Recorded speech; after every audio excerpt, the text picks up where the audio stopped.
So this is fun for me because I haven't done anything like this for, like, I think since I was a student many years ago, McMaster. So I thought this would be a fun opportunity to talk a bit about sort of my work leading up to this and a bit about the work itself.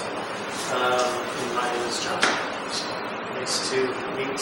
Most of you I don't know. I know a few faces, which is great, but maybe I'll get a chance to chat more with you directly afterwards if you have time. How did I get here? I was going to make a really bad joke about like the walking directions I took from my apartment, but I thought that's just a bad joke and I won't go that direction. So I thought I'd take this talk as an opportunity to sort of have 3 brief sections, and I promise I will try not to drone on for too long. I thought I would start with my schooling, or at least the part of my schooling that will sort of eventually blend into the show. And I guess you can tell, but I'm just sort of projecting some stuff on the ceiling there. The notes are almost more so for me than they are for you, so don't, there's nothing too terribly exciting. There's a few videos along the way I'll show. So school for me, I went to McMaster here, and I went in as a student who was avid about traditional oil painting and landscapes and portraits, and I like that stuff, even though I haven't done it in a long time. But by the time of my end of second year, maybe, I really started getting into more digital, interactive, performance type stuff.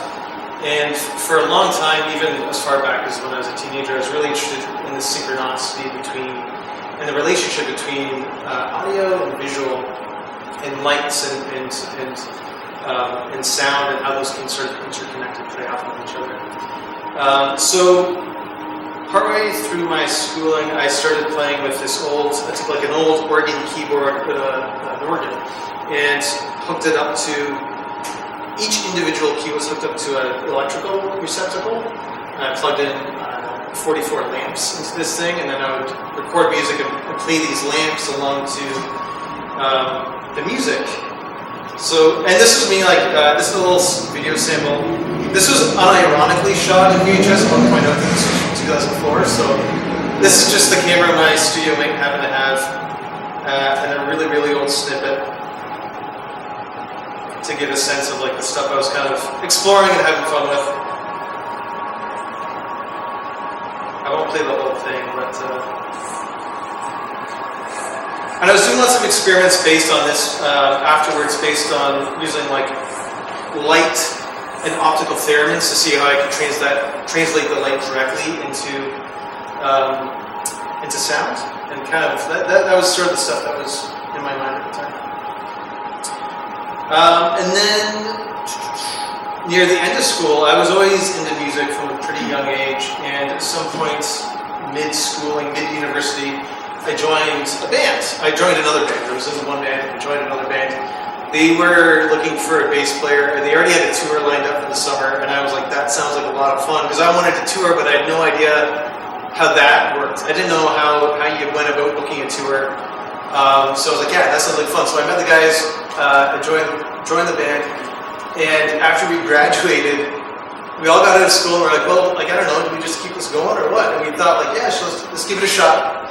And then what I thought was maybe going to be a year lasted for like 12 years.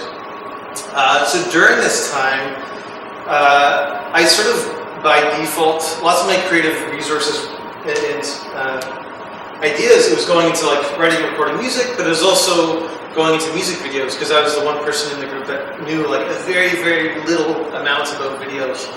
I'd done an introduction course at Mac. It was like the 101 of video editing. So I learned how to like cut things and move things and do stuff like that. So I started just DIYing our own videos, kind of for the sake of like lack of resources, and I guess wanting to have control of it ourselves. So I was going to show like a few music videos I did over this period of time. And the first one I'm showing because it was kind of an interesting outcome for several reasons. The one was it was a collaboration with a stranger who I've yet to ever meet in person. It was somebody I connected with online, and through email and mailing DVDs back and forth, I was able to sort of direct this video and have this super talented artist from Michigan, James Kuhn, do his thing and mail me DVDs, and I would edit it and then send it back some stuff. And I'll play a little sample of it.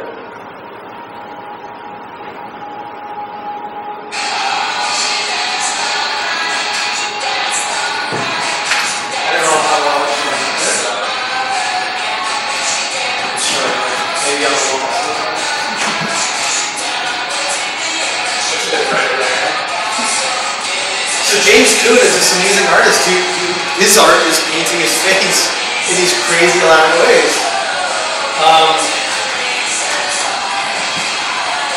Look at that definitely.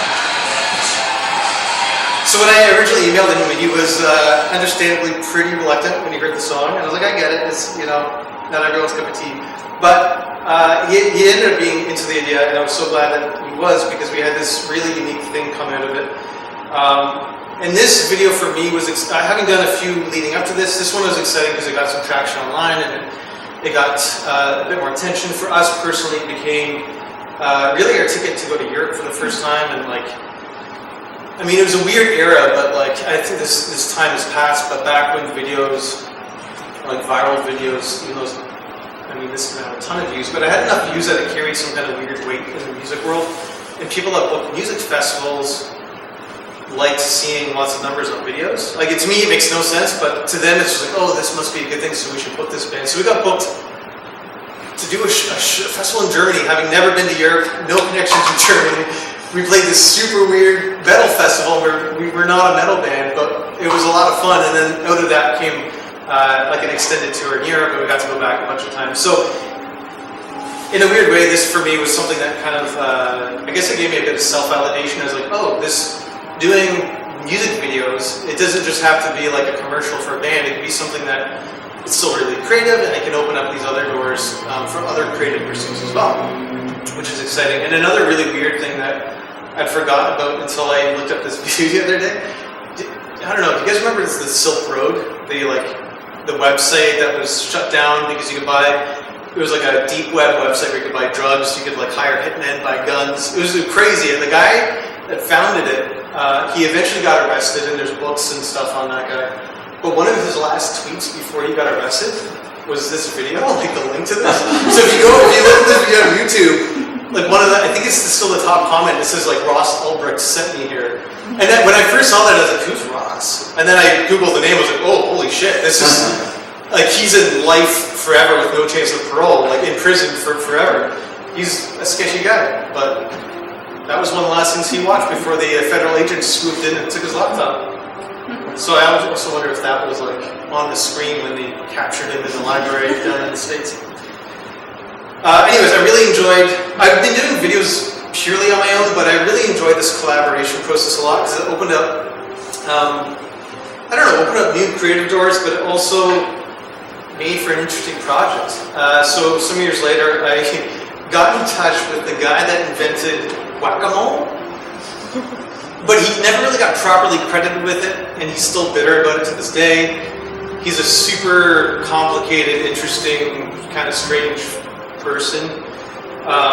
Strange in the sense that he's just so focused on his life passions that it's like, he's somewhere in that borderline. He's genius, but he's also so focused on what he's been doing with his life work that it's just kind of crazy. And like, I think I say that in an admirable way. But he's also like the co-founder of what we know now as Chuck E. Cheese, but before it was Chuck E. Cheese, it was, what did they call it? Showbiz Pizza. So I don't know if you'd ever been to Chuck E. Cheese as a kid, but lots of the animatronic dolls and bands playing like birthday songs and stuff. That was kind of the whole gimmick behind it. And so I came across this gentleman, Aaron Factor, again, got in touch with him and said, hey, do you want to collaborate on video? And he said, yes, but my lab just blew up because I was working on this experimental cooking gas, and everything blew up in my lab in Florida except for the animatronic band. It's still in touch, and these are my babies. And like, he wasn't joking. He spent years like digging rubble off his roof and rebuilding the cylinder brick walls, and everything got melted or blown up except for this band. So I said, can we make a video? Can I come down to shoot for like an afternoon? I'll get what I need, be out of your way. And he said, yes, but no. He was like, I want to control all the shots. So you can tell me what shots you want. I'll shoot it. I'll send you the footage. Then you can tell me what you want next. So that was like an absurd way to work in my mind. Because it took like months. Because I'd be like, okay, for the next 3 seconds, can you put the camera 45 degrees up above the weird looking dog on the drums? Yeah, I'll show the video because it probably explains it better than my ramblings. It's pretty weird stuff.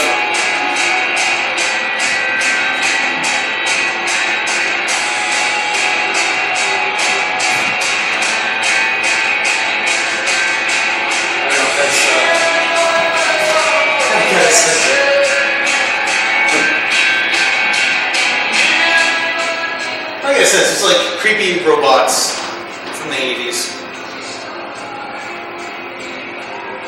So that was kind of a fun, that was just a fun project because Aaron had such a wild backstory, and he's still at it. He's still like making arcade games, and he's a whole interesting. You should dig into him online, Aaron Fecker, because there's lots of really cool stuff there. And then a couple years later, I was getting into the process of like other creative ways we could put together videos. So I had an old dot matrix printer, and I thought it would be really cool to try shooting a video digitally, chopping it up, printing off every single frame of it, and then scanning all those frames. Basically using the printer as like a filter. Some of you might be too young to remember these in day-to-day use, but they're the old like attached paper-style printers with the ribbon edges, and they're really loud and annoying. I think I get PTSD every time I hear that sound. And this was sort of the outcome from that, kind of like a really gritty, I don't know, kind of like a gritty old film look almost to it.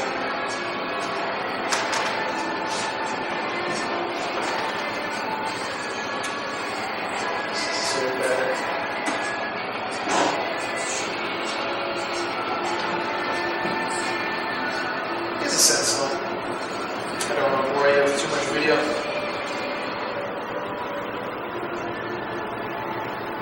I promise this is all leading to the show. I'm trying not to go on tangents. Sometime along this pathway, I befriended, and to this day, I'm really good friends with Born Refugees. They were tour mates, but yeah, could just become good friends. We really clicked in many ways. And so I started doing some video stuff with them. And this video was actually shot here in this space, which is kind of funny. But I also included this because they specifically wanted something shot on VHS, and I didn't have a VHS camera at the time. So I bought my Kijiji, and we booked the factory for a day. And I got my friend Martin to be the star. And it's like a really, really simple little video. Some of those cutaway scenes we filmed elsewhere. We had this other project with them with the same camera around the same time. I shot like a solid 12 hours, like real-time 12 hours of rolling tape of these weird little evolving skits over at the Cotton Center. So we booked the Cotton Center, and that's where all the cutaways are from that. And I had taken that footage and slowed it down to stream for 30 days on a website leading up to their album release. So it ended up being like over 1 million frames. So if you went to this website, as the frames were being showed, they would delete. So it was like either you saw it or you didn't. But if you went to watchrough.com for like that 30 days, you'd go in every second or two, you'd see the frame change. And every day you could check in, it'd be slightly different. It was just something fun for them to do kind of with their fans and have their fans kind of get picked up for the album release. And I included some of those cutaway shots in that video. And then, so I had this VHS camera, and I started using it for a bunch of stuff because I just really liked the look of it. So that led me to, more recently, working with Teen Ravine. It's a duo from Toronto, Nick Rose and Dan Griffin. Dan I got to know from way back in our McMaster days. He used to be one of the original members of Arkells. He used to be their keyboard player, if any of you have followed them along for a while. He's now a lawyer, but also super talented, has always been a super talented musician. And Nick is one of the singers. There's a company called Wayne Gretzky. Throwing names out there, some of this might be familiar. Might not be, but the two of them I put it this, like, it's a perfect album. I always try to tell people, like, I kind of feel like it tragically just went under too many radars to be noticed. But Dan hit me up saying, hey man, we want a video. And I said, let's do it. So I took my VHS camera and we shot a really simple video. And I guess for a tiny bit of a backstory, they said this song was kind of just about that feeling of laying down in your bed at the end of a long day and having all these thoughts spinning around in your head. And I wanted to do something really, really minimal and simple. So I took some of the lyric things as cues, which I don't normally do, and we shot this. I pretty much worked on it by myself in my studio, but then they came in for an afternoon, and I didn't plan on shooting them at all in the video, but on the spot we just decided to try it. And it kind of worked out.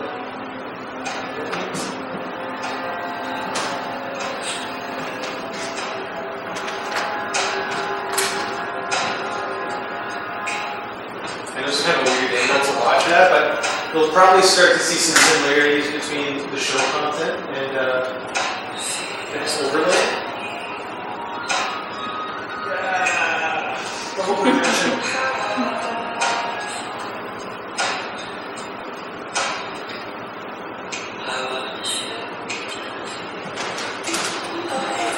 So I come up with this idea.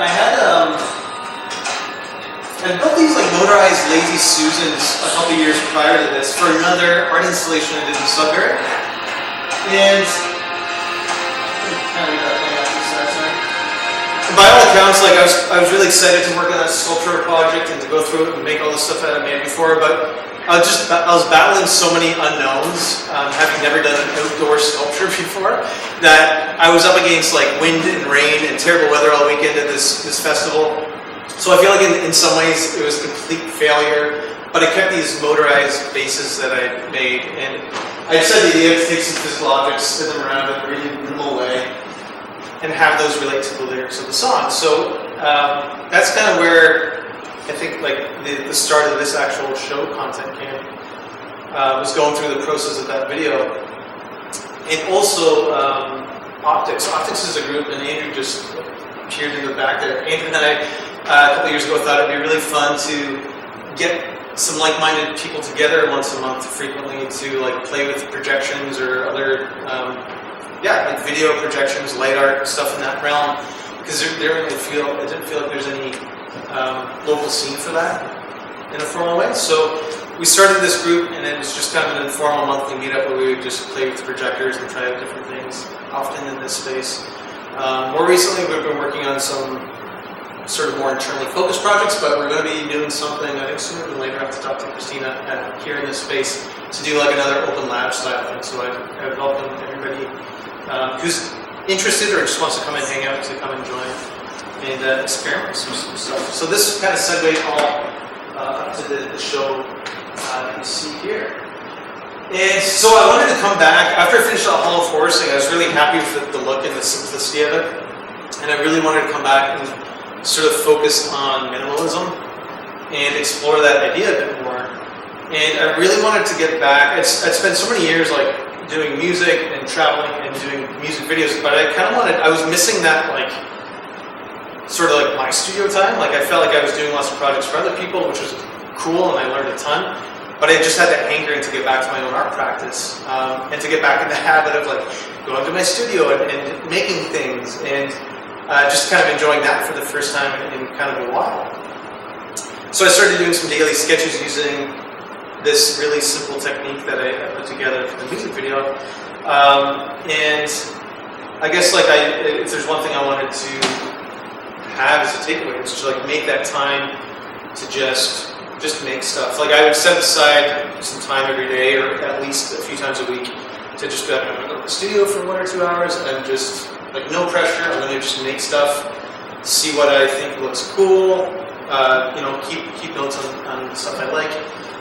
If there's stuff I don't like, it doesn't matter because I can just kind of move along. And at the same time, I've been having a growing interest in ambient music and generative music, and making some like experimental tape loops and stuff like that. For me, that was just kind of a refreshing break. I was so embedded in the world of just like indie rock and rock and roll thing for so long that for me, this was just kind of a novel, new, exciting world that I hadn't really dug into that much previously.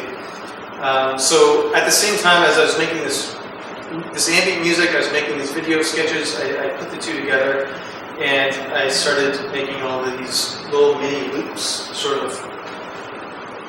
Yeah, and it's a really simple thing, but for me, when I had the music and the visual together, it just created this little special world or something.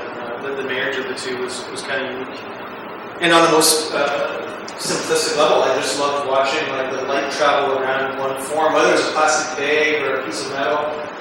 I really just enjoy kind of watching how light travels around an object, like just appreciating something on the most baseline level, just like watching something spin and appreciating the light and the shadow on it. I thought it's really simple, but it brought me a lot of calm, and I just liked that we're in such a fast-paced world and everything's new and everything has alerts and badges and you have to be in a million places. I love just sitting down and watching something spin for like 30 minutes.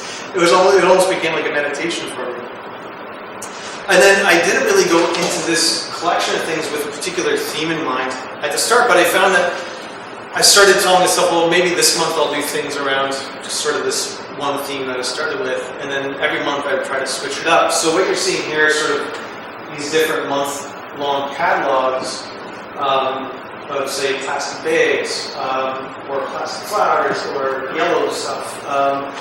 And for me, it was kind of interesting as I went through it, I sort of saw themes emerging, but I'm not typically somebody who goes into something with a lot of meaning. Like I almost try to avoid it if I can. I like to just sort of make things and enjoy things for what they are. And yeah, that's sort of the one-on-one synopsis. I thought it would be really fun to do a demo, because I brought one of the spinner plates and my camera. And when I was here for the show opening, lots of people were asking me about the camera and how I did it. And it's so simple that I almost feel embarrassed, but I'm not embarrassed because I like sharing things with people. And yeah, I thought if anyone has an object or if you have something with you, we can spin it around. But before we do that, I'm also open to questions. Comments, thoughts? Yeah? Technically, did you green screen it, or how did you get it so cut out so? Oh, that wasn't part of the demo. Okay. So like, oh, that's all you did. Okay. I mean, I guess then, like you said, that thematically, like there wasn't like a specific theme, but there is. It's like you've developed a visual taxonomy. Maybe that was more in post, but like because there's like the flowers and then the yellow. So it's like you have developed kind of a language, right? That's a little more aesthetic. Yeah, I think that's fair to say. I think as I was going through it, I was thinking, like the plastic bag thing for me, I think started as like just watching the shadows, and then I was like, oh, it's kind of weird that, I mean, plastic bags right now are public enemy #1. Right? Everyone just hates plastic bags all of a sudden for lots of good reason. But the thought was just like, it's kind of weird that in like 5 years these are going to be gone. Because there's like, I started thinking about like the nostalgia of just like, I don't know, if you see an old plastic bag or something. We all have used them day to day for so many things over the years that you automatically have some memory associations with them. So I definitely was like, as I was sitting there watching them, I was having some thoughts as to maybe some of the connections. Definitely, like for me, lots of it was, especially with the snack one, the convenience store one, was like, for me it was like 90s nostalgia, like all the junk food in the 90s that you'd get before you went to Blockbusters. There's also something very like hyper-real or like synthetic. It's like everything's kind of synthetic, and then there's this hyper-reality with the flowers where they almost have this quality of like, because are they fake flowers? They're all plastic flowers, yeah. Which I thought like was just fun. Like I think humans are kind of silly, right? Like it's really funny to me that we have plastic flowers in general, and I like that. I always like having a bit of like, even if it's only myself that finds it funny, like. I'll just dig into that. I just think there's something about the way you've approached it aesthetically that like highlights the absurdity of the like fake real thing. I'm glad that comes across in some way.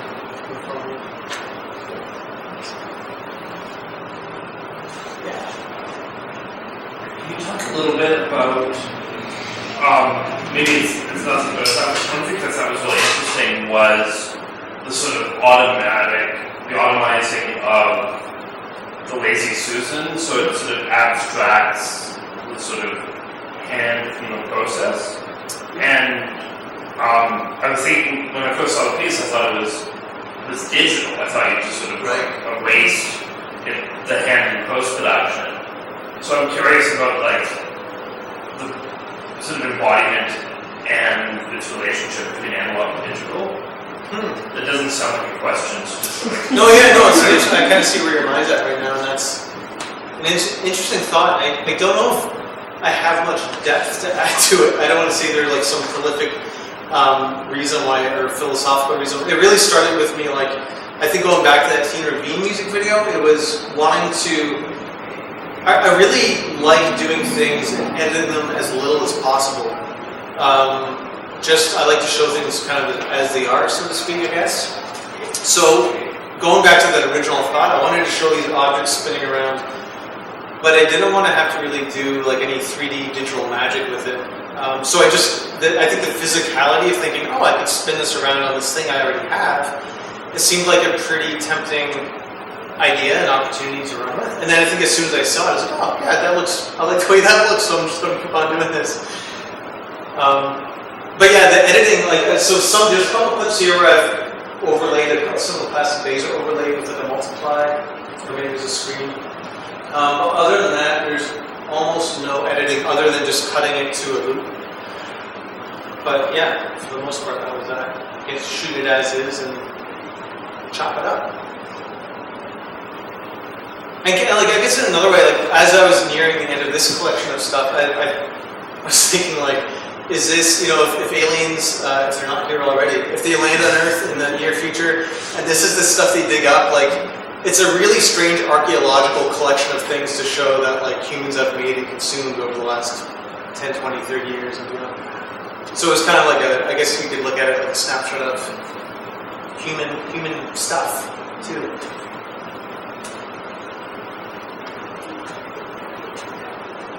You guys want to try to demo out? Anyone bring an object or have something with you? Or, I mean, we could even take some stuff like the pitcher of water, probably. But if there's any other questions for now, I mean, either now or as we do the demo, I'm just curious about the way you've isolated them. There's no context left.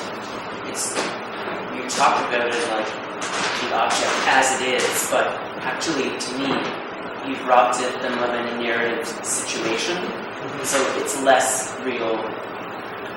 It's less the object as it is. It's no longer embedded in the story at all, and that makes it feel very strange to encounter the object. Just like a floating bag of hickory sticks, so, right? To me, it's not at all the object as it is, but something else.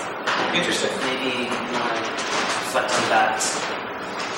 Yeah, I guess for me, it was, again, initially doing it was purely almost looking at the light. Because I guess going back, if I were to rewind to what I deemed as the failed sculpture installation I did, I wasn't happy with it because I wanted a very controlled light situation, and it was outdoor, and it was using like these, much like all the CRT screens, it's like aluminum with dichroic film, and if you bounce light off this stuff, you get these really beautiful reflections, and I was hoping to have that in an outdoor environment, but all of these things weren't coming together. So I kind of, at that time, I purely wanted to focus on the color and the light and the shape, and that was almost it of these objects. So I think when I started this series, I was still very much focused on just the slow meditation of watching something and watching the lights trace around it as it spun and the different shadows. And then removing it from context. I guess I almost like wanted to strip away everything from it. I wanted to try practicing a level of minimalism that I almost felt uncomfortable with. Like, I hadn't really ever done something that was, I mean, really, it's kind of found object, it's kind of video art, it's very minimal in a way that at first I felt uncomfortable because it is like your hand, as you were saying, like your hand's removed from it almost. There's lots of decisions you're making along the way, but the lighting, the object, and the editing, and the format you're filming it on, all these things contribute to the end piece. But yeah, I guess by removing everything, it just kind of makes you focus on either the shape or the product. How many people are really craving an Ohemi bar right now? There's also something unsettling about, so I see a contrast between, on the one hand, a very predictable, clean, crisp rotation of the same RPM all across, but then the objects themselves don't possess any of that consistency. They're all either crumpled up or distraught or distressed in some way. Interesting. So you re-view them in the sense of like solidity or predictability, and there's no predictability about a crunched up can as such, but now it has that life about it. So there's a lot of interesting tensions happening in that way, and I'm enjoying that a lot, so thank you. Well, that's an interesting, I never really thought about the correlation there between like the speed and the pace of it, and that, and I think again, because for me, I was just, like when I found that bottle of orbits, first of all, I was amazed that I found a sealed bottle of orbits in my mother-in-law's kitchen. I was like, that's weird, this has been here since 1998. And I didn't have to shake it up, those bubbles were still just in a position like that, which is weird and questionable. But I was just watching, again, like for me, it was, the reason I crumpled some of those things was almost to get more interesting lights and shapes from it. So for me, it was still very much like the simplicity of following that light around a shape. So maybe thinking in that way through. Like I guess in my mind, I thought it was consistent or had variation depending on the texture. But that's a really cool correlation to think about too. They really look like 3D renders.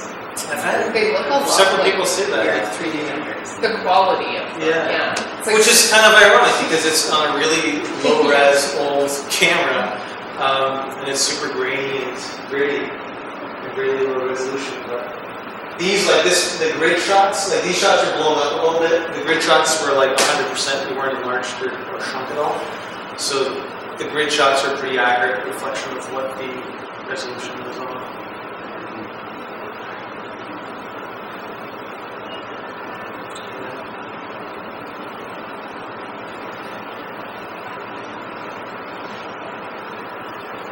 Any other questions? You guys want to spin some stuff?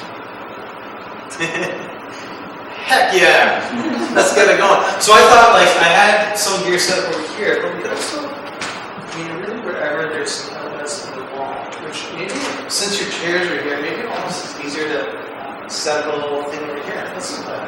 you need the lights. Sure, yeah. Turn the lights a little bit.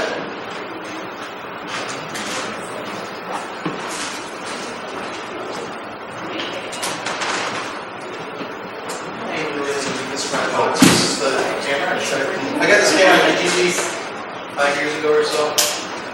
Luckily, the person I got it from, it hadn't been used all much. The guy's father was a professional videographer and kept it in that little shape.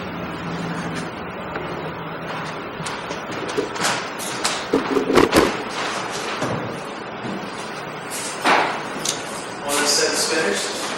So the bottom is just like a rotisserie encoder, and then I have like a metal axle coming from the motor into this top plate. And I'm not a woodworker by any means, as you can tell by looking at this thing, but I was able to hack it around enough to make it work. How much weight does it hold? I've never tested Hold it. it person? I'd love to know, because I would love to do portraits like this, but So if you want to try for 3D scanning people. yeah.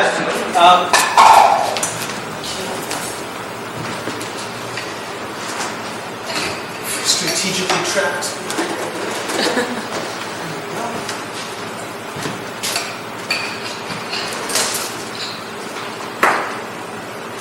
I'm going to collapse this a bit because we're pretty low to the ground here.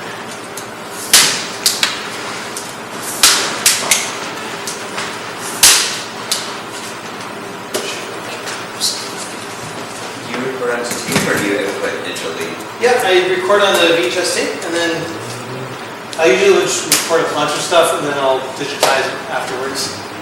Have you gone directly capture digitally before? I have tried, yeah, sometimes, and like every now and then I'll get, I think it's probably because I have an older laptop, I sometimes get like drop frames or it's not quite as smooth at it, I find. So I've been sticking to this just because it seems to work. I've done that, and I don't know if you've experienced. Is it when you record to tape or with this camera? Is it a very consistent frame rate? The one No, I was doing was it's like really wildly, weird yeah, and I frame didn't rate. discover that until the first time I used it for that Born Ruffians video.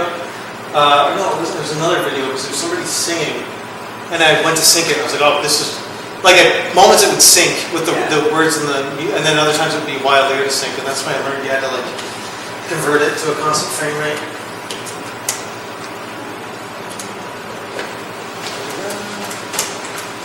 Okay, so we got spinning objects, we got a camera, and now I need to hook the output up to this projector.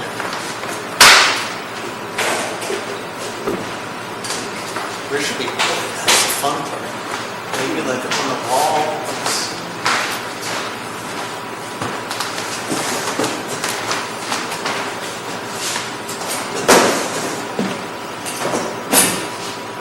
Let's change our source up.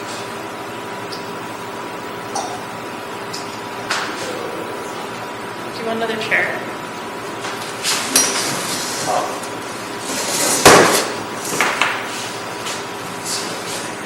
So I think it is.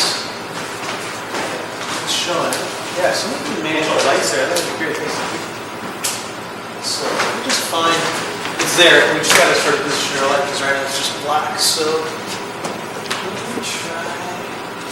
You know what I like? I like the idea of trying to maybe put it over on this wall. Maybe try. Yeah, let's try to turn on that light source. And then, okay, so we have nothing. Makes sense. Put a light on. So usually once I get something set up, I'll start to play with these lights if I need to. If I don't have any daylight in my studio, depending on what time of day, I will clamp the light on. And I'll use different materials sometimes to diffuse it. Because sometimes it can be so harsh with this particular old camera that the whites just like blow it out in a crazy way. So I'm just going to get a bit of light on the edge of it there. This camera's still probably a bit out of focus. It likes to be a few feet away to get it. So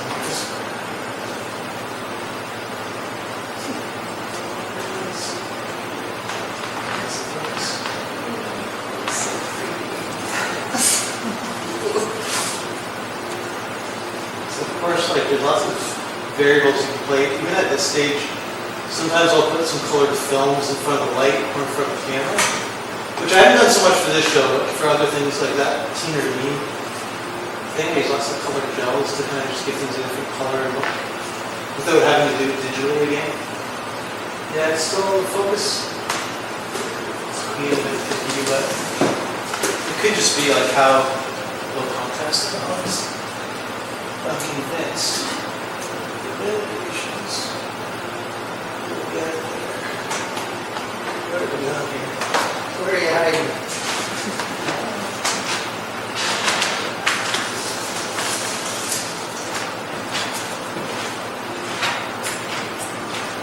It's really weird to just not move it so much.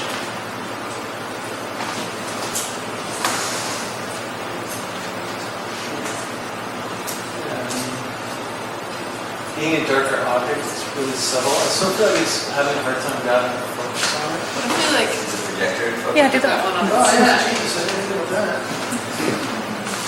There we go. So amazing. Good call. There. Adjust this downwards a bit.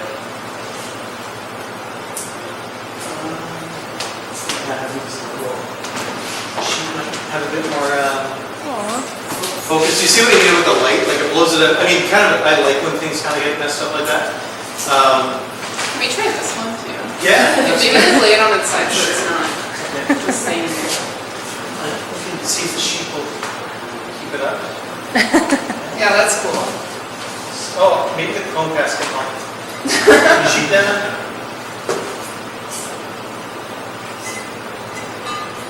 Oh, this ball would love to roll.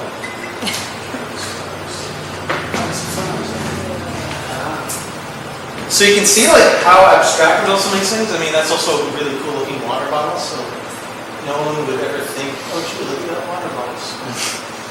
But you can see like how, like in such a simple way, you can make some pretty wild, weird visuals. And it's kind of fun. The automation of it for me kind of makes the process a lot of fun because you can just try things as it's doing its thing. You're just able to appreciate it or capture it, record it, augment it. And I guess if there's anything that I always like to remind myself of, it's like if you are in the creative world, to never make up excuses for yourself. Like most of this stuff, it took me some time to learn how to make this and whatnot, but like you can get a camera for valuable that's for $5 if you want to buy like an old digital camera. It doesn't have to be, like I think VHS stuff is, for a while, it sort of became hip because people were seeking it out. I kind of happened upon it, maybe at a good time. I bet you now it's maybe more expensive to buy a VHS camera. But I kind of like buying older stuff because it's readily available. It's less precious if you want to kind of play with it and experiment with it. And I think there's lots of things, like technology moves so quickly that we often don't take time to look back at these older things and be like, oh, what can we explore with this look that maybe has been forgotten about for 20 or 30 years? Stuff like that. think there's something interesting in like doing things analog again. Like I think people put so much time and energy into trying to make something digital that you can do. Like you've done something analog, but like it's an effect that somebody might spend hours Right. trying to do digitally. Like recreating in a 3D Yeah. environment, something like that. Yeah. Absolutely. Let's see how much the light has an effect on this too. I think I might have a sheet of that. I might have some dichroic film here that I mentioned. I think I have a little bit of it kind of falling off.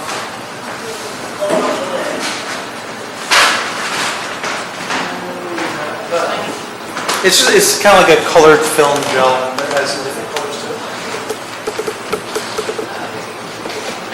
It's not a sheet for that. It's just like their cable access to the show. Yeah. Wouldn't that be nice? I would probably subscribe to cable again if cable 14 just had weird art videos all day. I would subscribe just for that. Like people just making fun video art. Well, you can get in touch with Bum TV. Yeah, I was gonna say on TV. Fun TV? Have you heard of this? No.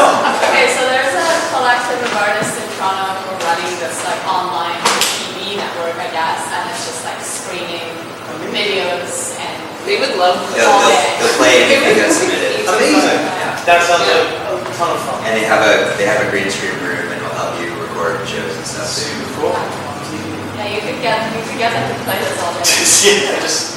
I like love an the hour or absurdity. something spinning. Yeah. Totally. Oh, yes. I'm sure they What do will. we got? Are these smokes? The sheet, so like, what does it all mean? Smoking sheet. I just wanted to see how the blacks went out. Yeah, and again, like so much of it comes down to this light is particularly harsh.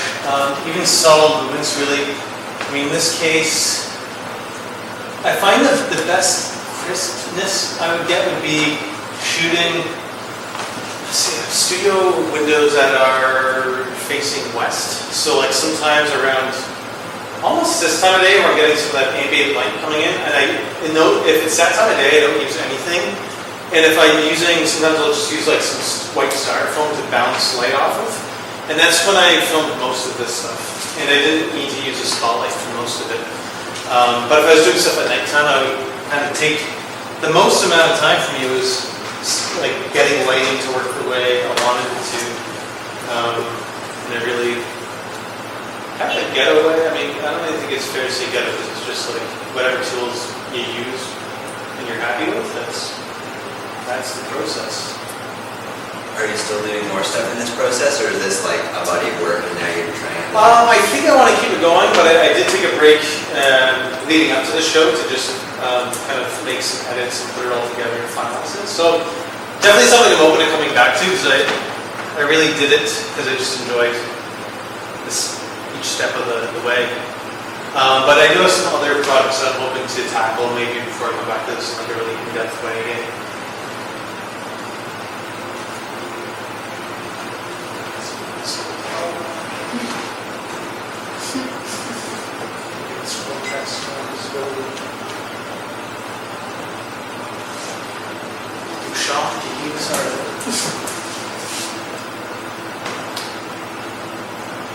So when it comes to line effects, you propose you might reverse or adjust the speed of video playback and perhaps tie that into something like a turntable so that you can control the spinning with an interface. Right? That's a thought, yeah. Like having you could probably control it, like a MIDI controller to control the playback of the video or another playback device or something like that. I'm reminded of, I think it was the aquarium at Stanley Park in Vancouver. Yeah. They had this video of a frog catching a fly, so the tongue In slow motion? yeah, so from the moment the tongue like jets out of the frog's mouth to the moment when it swallows the fly, that's the loop. Gotcha. And you can control what position of the loop you're on with this steering wheel that you spin. That's cool. That's so you could just go back and like control the speed completely with it. Like, would it let you dial almost like frame by frame as you're doing it? That's a cool way to explore video, especially at a place like that. It's also a lot of fun. Like with our optics group, we're all about like almost doing away with some of the more traditional. I think it's fair to say this. I don't know if you're still here, David Brown, but like doing away with some of the more traditional projection. Like instead of being really concerned with everything being perfectly neat and tidy, we'll just try to like cover weird spaces. Like before the ceiling was painted, we used to do lots of ceiling projections, which was kind of fun. Or like intentionally play with reflections. We like set up cameras at the variety store and zoom really far in, and then have like open signs flashing on the back of the gallery and stuff like that. So when we do announce and sort of the time for the optics workshop we want to do here, I really encourage anyone to come, even like, whether you're interested in that stuff or you just want to come and hang out and check it out. Our whole hope was to kind of just connect some like minds and share some ideas. Was Hamilton ever had a bring your own beaker event? Not that I know of, but this was very much like that same thought of mine. Yeah, it was like bring a projector and yeah, very much. And sometimes we'll have meetups like when it's nice out. We've done some stuff at Beasley Park or at the Bayfront Park, which is kind of fun because we usually will do it on like nights that aren't busy. So like I kind of love the idea of how ethereal it is. Like we might bring all of this crazy gear down. One time we did Pier 4, there's like a dog in a little gazebo with the dog. It's a really nice little area. And we were doing some projections on the water and the dog. And I think that night, like maybe 3 or 4 people happened to walk past. And I love that, like, they probably just saw this really weird imagery and thought, what the heck are those guys doing? And that was it, It was just kind of for the fun of doing it and enjoying it. Not necessarily to try to get like a big audience. It's just, even if nobody showed up, we would still have fun putting those nights together.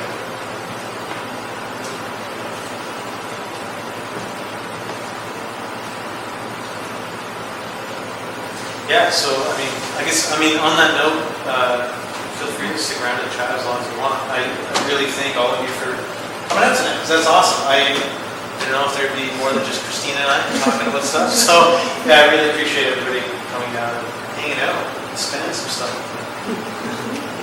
Well, thank you. But I'm in no rush, so if you